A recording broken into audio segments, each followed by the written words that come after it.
Hi, I'm Connor. Back at the cabin. It's been about a month, I think, since the last time I did one of these. We have come up a few times since then, but we were kind of burning the candle at both ends. My wife and I, both of our jobs were very busy, and we had so many projects on the go between our house and the cabin up here that we decided to just take two good weekends of actually just enjoying the cottage, coming up and snowshoeing and uh, cross country skiing and um, you know, hot tub, just relax and not worry too much about getting stuff done. But I'm back today, just making some coffee. We got a good dump of snow last night. It was about 15 centimeters of snow, and but this morning it's very warm. It's gone up above freezing, and so all the snow we got last night is very wet and starting to melt already. So it's going to be a slushy morning that I'm going to have to dig out of. There is one kind of problem with the cabin, and that is we're getting ice dams in the eaves troughs. If you don't know what an ice dam is, it's when the heat from inside the cabin uh, leaks up through the roof because we don't have an attic. Usually, in most houses, you have an attic that is hopefully well insulated and stops the majority of the heat from inside the house making its way up to the roof, and it melts some of the bottom layer of snow. That water drains down to the edge of the roof, and underneath the soffit, there's no heating because it hangs out over the edge of the roof. And so once it gets to the edge near the eaves trough, it freezes again, and it creates this big chunk of ice kind of in and just above the eaves trough. And so when we arrived last weekend, coffee time.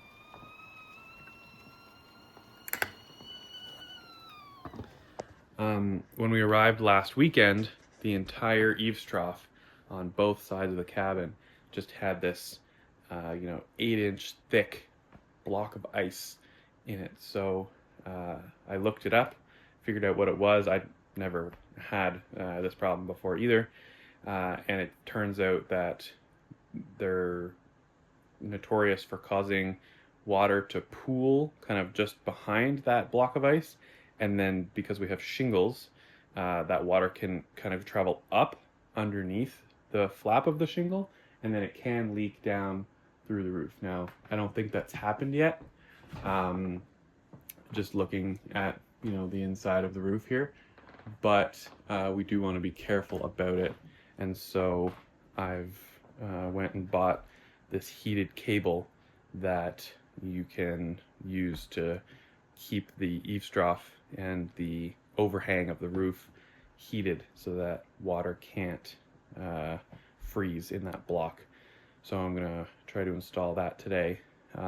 I tried using a hose hooked up to our hot water heater last weekend to melt the giant block of ice, and I was able to only do about half of one side of the cabin, and it took me almost 2 hours because I was just melting big chunks, pulling the big chunk out, throwing it off the deck, and each of those chunks took like 15 or 20 minutes to get unstuck with the hot water. So I'm gonna try a different method and hopefully it works. Won't be able to get over to the other side of the cabin because the roof is just covered in wet slippery snow, and so it would be dangerous to try to go to the other side, but this side I can just put my ladder on the deck and get access to it easily. So we're gonna do our best and hope we don't get any roof leaks. So I'm gonna have my coffee and have some breakfast, and then I'm gonna see what that's all about.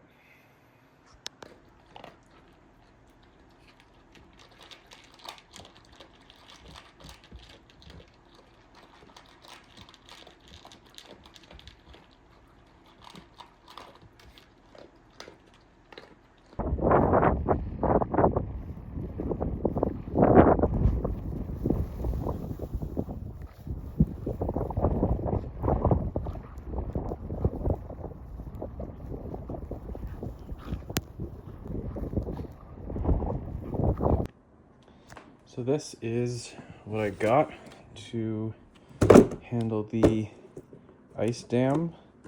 It's called Roof Guard Waterline, or Waterline Roof Guard. This is a 200-foot heated cable. And the idea, this is a good diagram to show what I was talking about. So if you have heat build up inside your building, it can cause snow to melt here and then drain down here, and then this outside part that's not heated, ice starts to form and build up, and that causes your issue. So you can install this cable in the downspout, in the eaves trough, as well as kind of zigzagging along the edge of your overhang, and it will stop everything from freezing. So I'm going to at least do my best to install it. It's quite a lot of cable, 200 feet.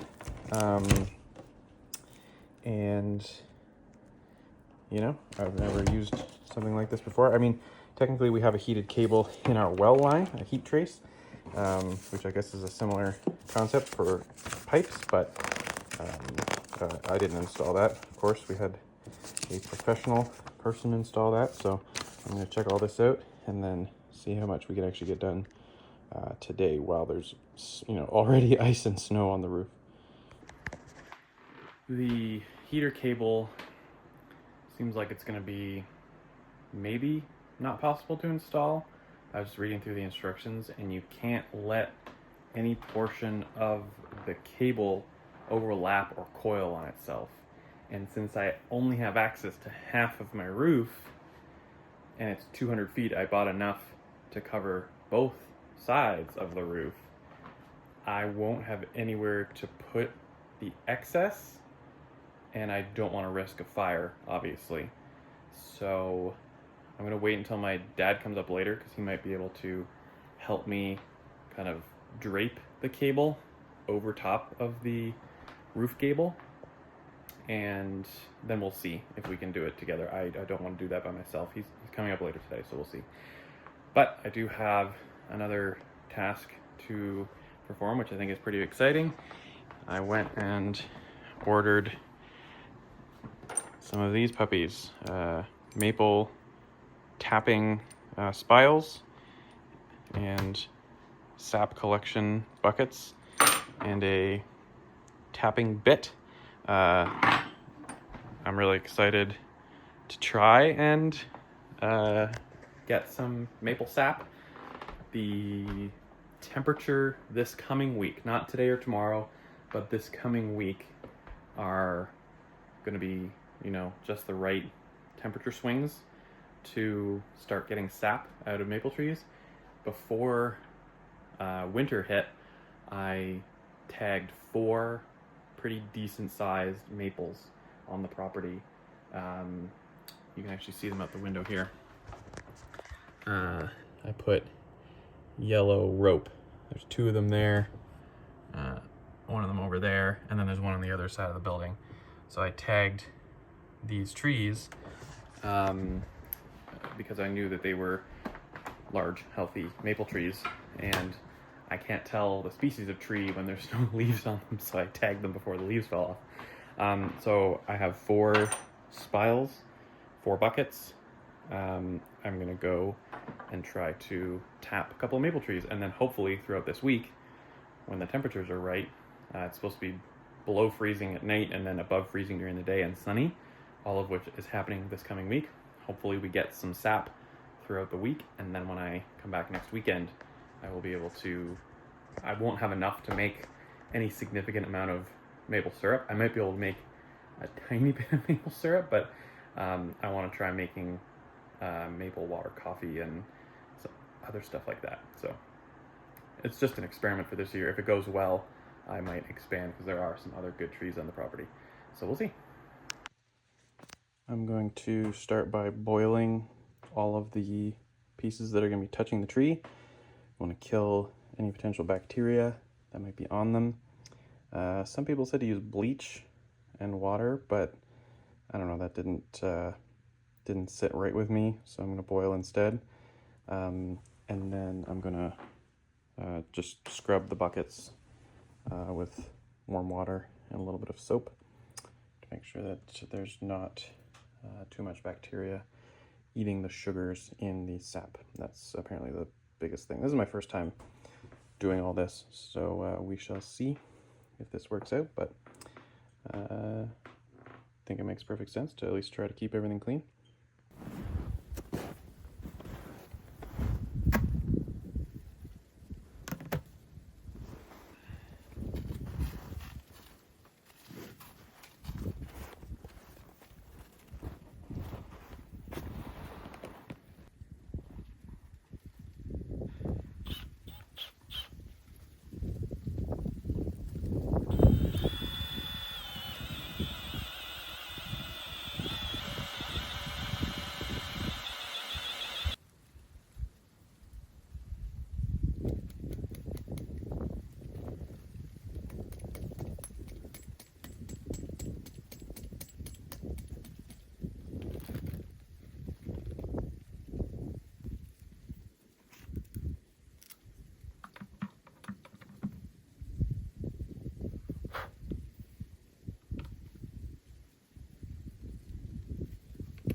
just saw a nice dribble of sap come out of this one. This one is significantly larger than the other three, and there's this kind of lump on the side that goes up to where it splits off into two trunks up above. And as soon as I drilled in, there was just a little dribble of liquid that came out. So I think this one's probably going to be the most productive of the group. So it's going to go up to -2 degrees Celsius today. It's currently about -4. So hopefully once it gets above 0 later this afternoon, we'll see a little bit, but I expect we won't get a lot today because it's not sunny. Sunlight on the south side of the tree is apparently a big part of getting that sap to flow.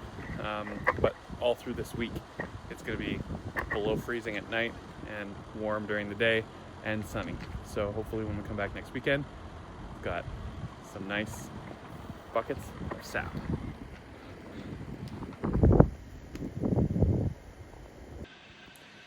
Good morning. So yesterday, my dad came and we decided that the heat line was not going to be possible to install. There's just too much existing snow in the way. So unfortunately, I'm just going to have to trust that our brand new roof, which we got installed less than a year ago, is up to the task of protecting us from any ceiling leaks. This is obviously a big lesson learned for the first full winter at the cottage, and so by next fall I will get the heat line installed properly before the snow comes, and you live and you learn. It's very cold today. It is -20 degrees Celsius outside, which is -4 degrees Fahrenheit. So extremely cold. I think with the wind chill, it's feels like -24, which is super fun. I want to give an update on the heat pump. We got this installed back in August, and it's now March 2nd. The heat pump, we always set it at 23 degrees because the thermostat for it is up there, which is near the ceiling. And so when you set it to 23, it, according to the temperature sensor that we have way over here, I put it near the pipes in the corner, but in the kitchen, you can see right now it says 18.9, so 19 degrees. Normally in here it's about 19.5 to 20, which is a comfortable temperature. So it's actually a little bit lower than normal right now. And I guess that goes to show you the efficiency of the heat pump starts to drop. Not very much, it's still perfectly 100% comfortable in here.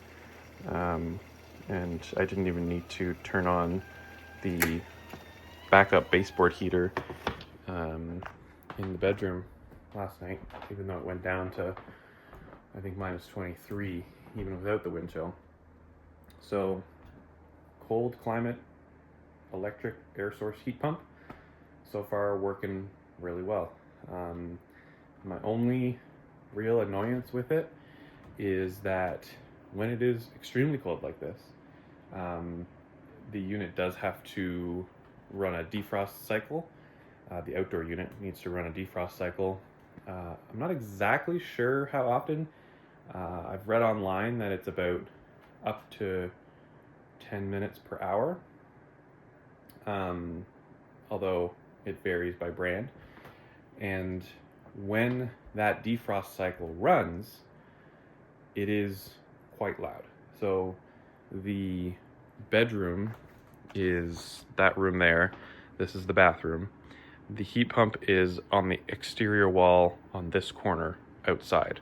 It's attached to the basement foundation, And only when that defrost cycle runs, it has to run a compressor at a really high, I guess, RPM.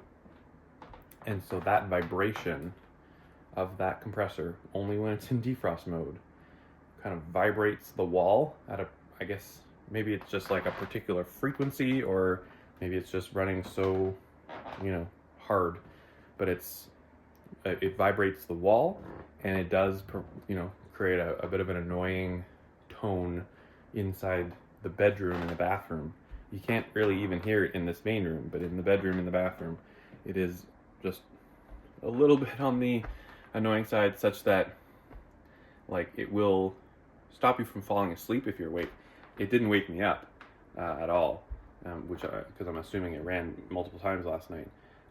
But it was loud enough when I was trying to fall asleep last night that I was kind of almost asleep, and then it kind of woke me up a little bit, and then it ran for a few minutes, and then it turned off, and then it was fine. So that's really my only minor annoyance. But for the most part, big thumbs up to the cold climate electric heat pump, which can operate up to minus 35 degrees Celsius. So this is, easy for it, even though it's maybe losing a little bit of efficiency now that it's like down in the below minus 20. Because like I said, normally it's 19.5 to 20 degrees in here, and it's currently 18.9 degrees in that far corner. So all in all, I think that's pretty good.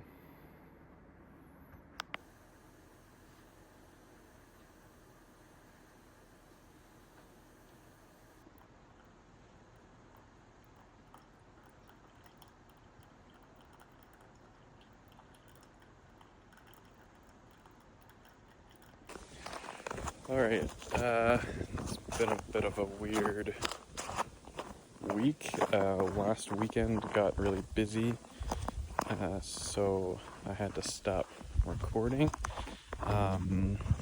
But now we're back. It's the following weekend. It's Saturday. Whoa!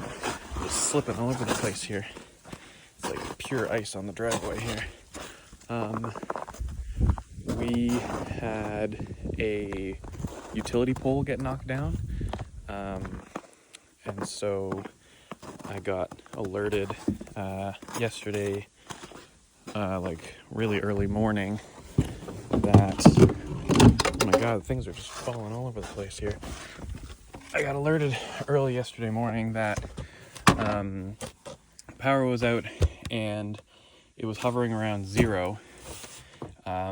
So I wasn't overly worried about the pipes freezing, but they kept pushing back the estimated time of it being repaired.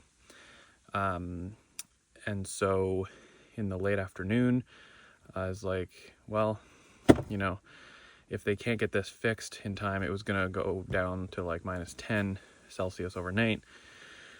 So I packed up and I started driving to the cabin to drain the pipes, so that they wouldn't freeze. And then halfway here, the power came back on. So later on this afternoon, we're gonna go drive over to where they were working. I'm pretty sure a utility pole fell down. So we're gonna go check that out. They had to like plow like a path to get to it, because there was like 6 feet of snow that they had to get through in order to get to this pole. So that's why it took them like 18 hours to fix it. But whatever, power came back on, so I didn't have to drain the pipes, which was cool. I got some maple sap. It wasn't very much. From the 4 buckets that I put up, I got about, I want to say maybe 3 to 4 liters of sap, which is not a lot. I was never planning on making syrup or anything. I knew I wasn't going to get the amount that I needed for that, because it's usually between 60 to 1 or 80 to 1 ratio of sap to maple syrup when you boil it down. So I knew I wasn't going to get enough. But I was able to make maple water, which means you just boil it a little bit to kill all the bacteria. And then you can either drink it straight, or what I am doing with it is use it to make coffee. And it's just a slightly sweetened, slightly maple flavored coffee, which is super nice. and I got enough to do maybe 8 or 10 cups of coffee. So that's pretty cool. I put the buckets back up this morning. The temperature's going to stay below freezing today, so I probably won't get much, but it is very sunny, so it's possible.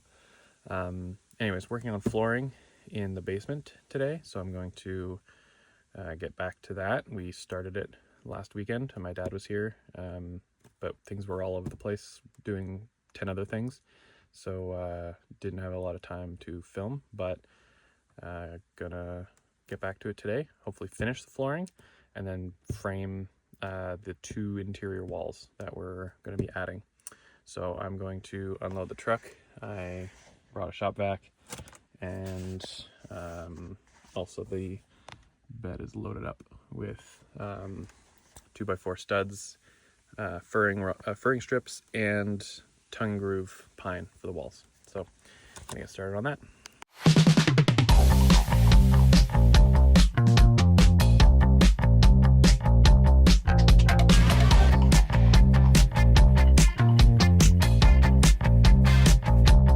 Upside down.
The very last piece.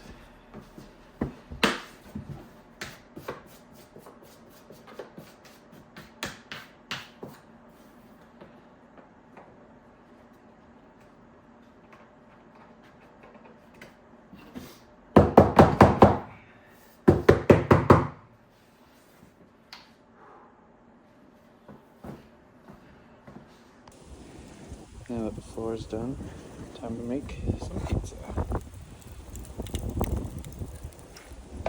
Got this a couple weeks ago.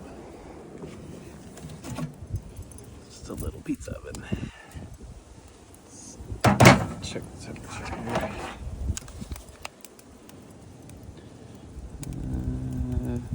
230. So we want it to be around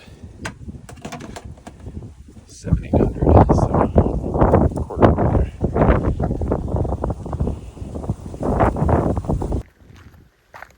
So I've unloaded the lumber out the back of the truck, and now I'm gonna go drive over to where I think the hydro poles, or the electrical poles, fell down yesterday. So I was trying to slide down our driveway, which is pure ice right now. Woo. I'm really just curious.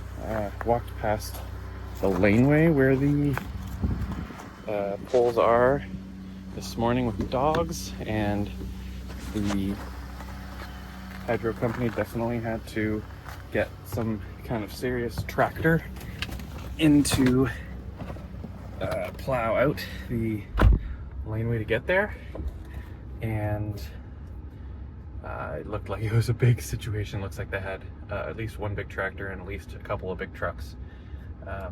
So I'm assuming a pole fell. I'm assuming they had to put the pole back in. So I'm gonna go check it out.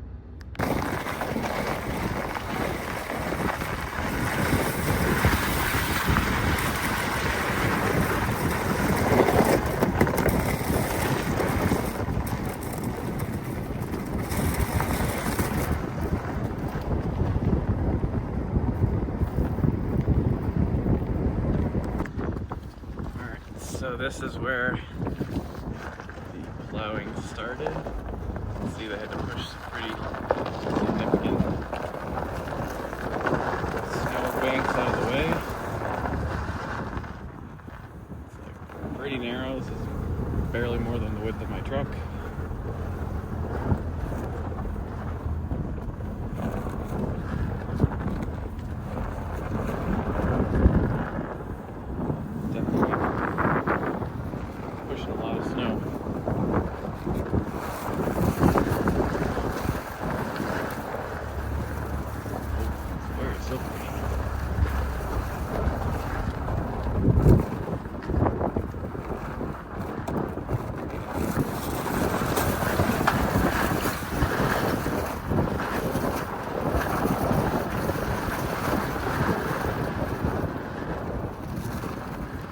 Like they plowed out a big area for trucks to turn around or park or something.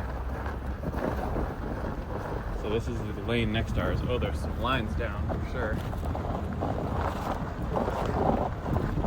Those look like fiber internet lines.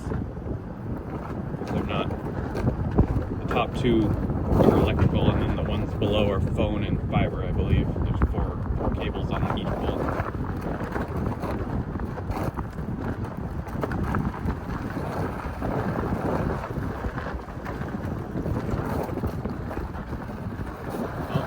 This is the scene of the crime.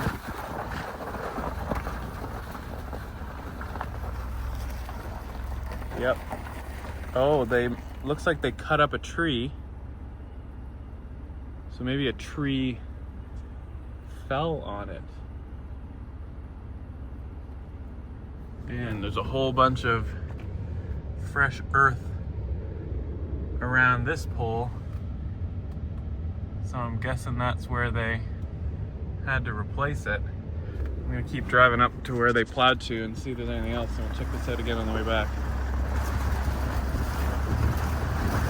I will not be able to turn around in something this narrow, so hopefully there's a turnaround point up here, or else I'm in big trouble.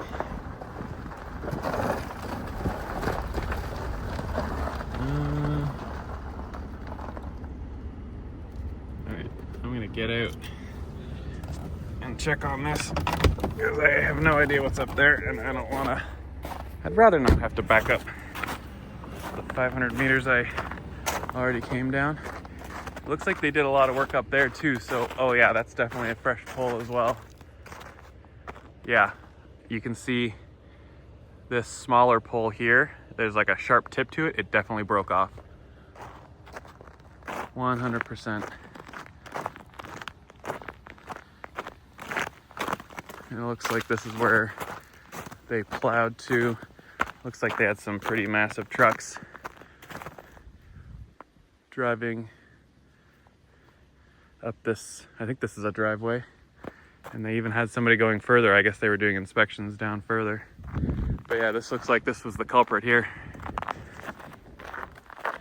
All right, well, I appreciate the Hydro One Power Company for doing all this work. That is a brand spanking new pole right there. all the, you know, I'll zoom in, there's like, it looks like gravel all around it. I thought it would be concrete, but, or maybe there's concrete in there, who knows. Anyways, I can't really turn around in here, so I'm gonna have to probably,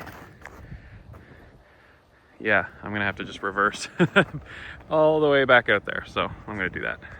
All right, so I backed up to the first site here.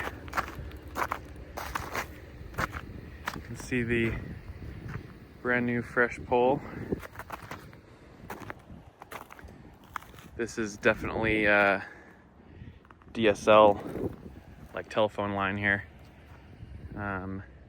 They cleared out a pretty wide area and then put in a brand new pole. And then over here on the other side of the road, you can see the old one that they took down right there. And it looks like they had to chop up a pretty decent sized tree to get it out. I'm very tempted to get my chainsaw and come out and get some of this, because this looks like very nice wood. I think I might do that tomorrow morning, assuming nobody steals it. And here's the, this is all mud right here, so this is probably the bottom of the old pole maybe, or the part that was underground perhaps. So yeah, that's fun. This is like a 2-minute drive from our cabin, so I just thought I would come check it out. Kind of cool. All right, I was able to back up to the place where they plowed out a turnaround point. So that was a fun little snow drive. There's a non-zero chance that going up, there's a, no, it's not a crazy hill, but there is a hill here, and it is pretty sheet icy, so, you know, I'm just in 4 auto snow drive mode. I can't imagine that this will be too much of a challenge.